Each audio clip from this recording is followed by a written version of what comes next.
The Indiana Fever beat the Las Vegas Aces 109-75. This is a team that knew their scout. They knew what the Aces wanted to do and executed. This is how you apply pressure. On both ends, you can see this team is locked in. The chemistry is there. Kelsey Mitchell, 27 points on 50% shooting, 6 straight games with 25 plus points.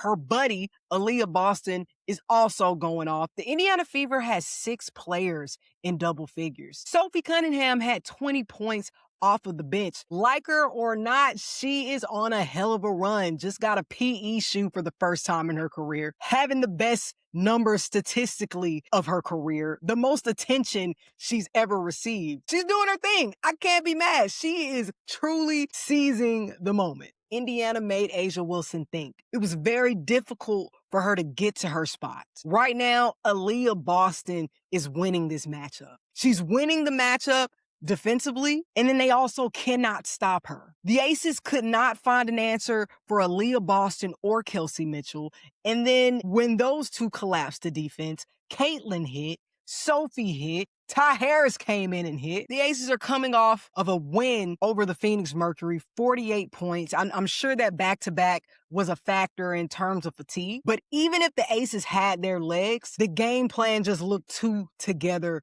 for the Indiana Fever. Right now, Indiana has the Aces number. And it makes sense. The Aces are a team that knocked them out of the playoffs. They studied.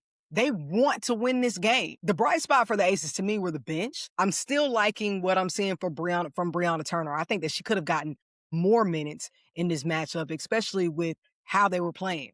Dana Evans, first game back, missed the first 23. Great performance. Justine Passat, coming off of a 19-point performance, didn't quite get that production in this offensively, but I will say I was wrong about her being able to defend. I didn't know if her defense was going to translate on this level. She hasn't proven herself, but she did provide some rim protection. So that makes me hopeful for what she's going to be able to do down the stretch. We're not seeing a lot of Cheyenne Parker-Tyus, and I think that's because of defense. Especially in the last time out against the Indiana Fever, Aaliyah Boston was cooking. CPT only got 4 minutes in this matchup. And I have to say, I can't hold it in anymore. Caitlin Clark is the worst actor I have ever seen.